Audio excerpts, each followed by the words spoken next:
everybody! Welcome back to Wonderful Plant Wednesday. I'm Sarah Babulas, the Habitat Project Coordinator for the Partnership for the Delaware Estuary. And here on Wonderful Plant Wednesday, I talk about native plants that you can plant in your yard to help support clean waters, healthy habitats, and strong communities throughout the Delaware Estuary. If you have any comments or questions about the plant we're going to talk about today, feel free to drop them in the comments and I should hopefully see them. If I don't see them now, I will get to them later. And then whenever you're seeing this, if you're not seeing this live, that's okay.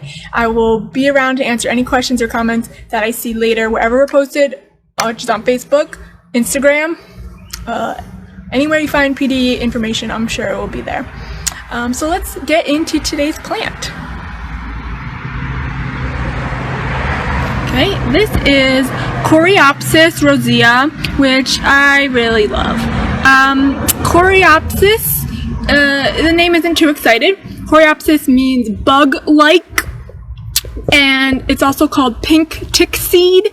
Tickseed because the seeds look like little ticks, particularly when they're all dry and ready to, which I don't think I have too many of those yet because it's still blooming pretty nice. But so the seeds look like little bugs or little ticks, which is where it gets those names from. And then rosea and pink because it is pink. It is one, I think, certainly the only pink Coreopsis native to our area. All Coreopsis are primarily native to to the Americas, and I think it's certainly one of the few pink ones. Most Coreopsis are yellow, and this is only one of the few pink ones, so that's where it gets its name. Just start by saying there are lots and lots of Coreopsis available in the trade that you'll find at nurseries and things like that. A lot of hybrids, so you will see other pink ones, but they are not generally native ones. They're hybrids or cultivars, things like that, so not in the wild. This one is pink in the wild, and it's a very cool plant. Interestingly, it is very, very rare in wild habitats, but it grows great in the garden and is widely available at nurseries and things like that. So you just want to look for a Coreopsis rosea to get this guy. So that's an interesting thing, and it seems like maybe it has been extirpated or from a lot of its native range, or it's just always been rare. Which is interesting. It's primarily found in wet areas with changing water levels. It likes some moist conditions, and so those are rare habitats in general, which could be part of it, but I'm not really sure. But it grows great in the garden as well, so it's good for us. In the garden, it generally likes some sun and moist but well-draining conditions. I read a lot that it does not like clay soils, but that's all I got here, really, and it's doing really well. This is all just one plant, and it comes all the way back there, and it even has started to spread over there, kind of into that plant, way back there, and it can do what it likes. I love that it's spreading everywhere. So I would say I have clay soil, and it's doing really well here. It is part sun, it's not full sun. This front gets more sun than the back, but it's doing pretty good all around. So take that for what you will, but it's definitely not drought tolerant. So really dry conditions it will not do well in. So that's important.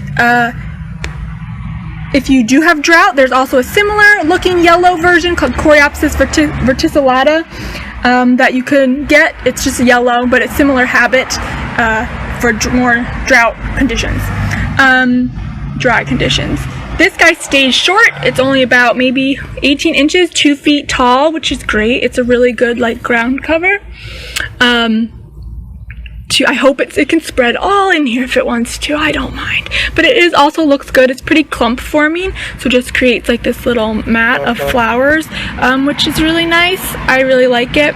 It is not prone to herbivory by animals. It also has these really cute, the leaves are like grass, so when it's coming up in spring, in the early spring, it just looks like little grass ground cover. Really cute.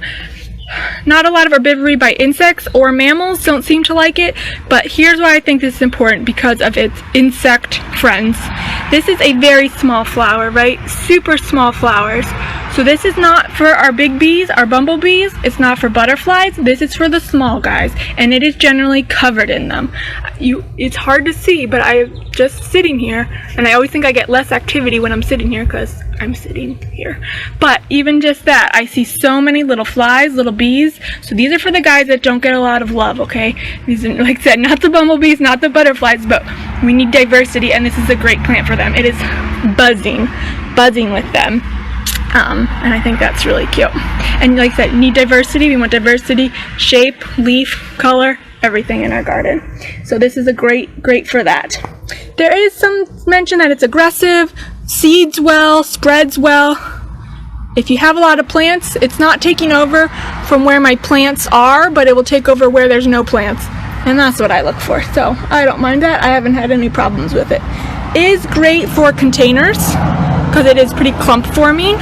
So if that is something you're interested in. Oh, it blooms forever. This has already been going for several weeks, and it will keep blooming into the fall.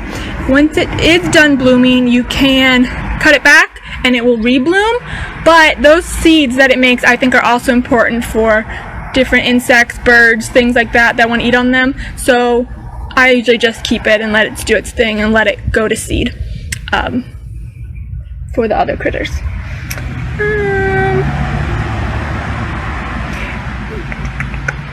I'll just mention that we can talk more about cultivars maybe on a different episode, because I was thinking about talking about it today, but this is a cultivar called American Dream. It is Coreopsis rosea American Dream. It is slightly shorter than the straight species, so it has been bred for slightly shorter, but there's a lot of talk that it's hardly different at all. Some cultivars will not have the same ecological value as straight species, so I look for straight species or cultivars that are very similar to straight species, and that's one of these. So this is called American Dream. But very cute. I love it. I don't see any questions. Let me know if you have any. And then again, when this is over, if you see this anywhere else, feel free to post your comments and I will answer them. Okay, thanks for watching.